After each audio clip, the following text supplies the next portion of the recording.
Hi friends, നമുക്കൊന്നൊരു വചനം വായിക്കാം. അപ്രതീക്ഷിതമായ സമയത്താണ് മനുഷ്യപുത്രൻ വരിക. ഇത് ലൂക്കായുടെ സുവിശേഷമാണ്. വചനം പറഞ്ഞ് നമുക്ക് ശ്രദ്ധിക്കാം. നാളെ പശ്ചാത്തപിക്കാം, നന്നാകാം എന്നതിന് എന്താണ് ഉറപ്പുള്ളത്? അതുകൊണ്ട് നല്ല കാര്യങ്ങൾ ഇന്നു തന്നെ ചെയ്യാൻ തീരുമാനമെടുക്കുക. മരണത്തെ ഭയപ്പെടാതിരിക്കാനുള്ള ഏറ്റവും നല്ല വഴി പാപം ചെയ്യാതിരിക്കുക എന്നതാണ്.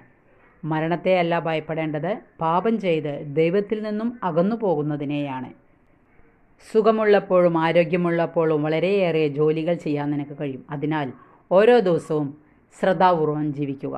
രോഗിയാകുമ്പോൾ എന്തെങ്കിലും നന്മ ചെയ്യാൻ പറ്റുമോ ഇല്ലയോ എന്ന് എങ്ങനെയാണ് നീ ഇപ്പോൾ അറിയുക? നീ പലപ്പോഴും കരുതുന്നത് നിൻ്റെ സ്നേഹിതന്മാർ മരണശേഷം നിന്നെ ഓർത്തിരിക്കുമെന്നും അവർ പ്രാർത്ഥനാപൂർവ്വം നിനക്ക് വേണ്ടി പിന്നീട് പലതും ചെയ്യുമെന്നാണ്. നീ വിചാരിക്കുന്നതിനേക്കാൾ വേഗം മനുഷ്യർ നിന്നെ മറന്നു കളയുമെന്ന് ഓർക്കുക.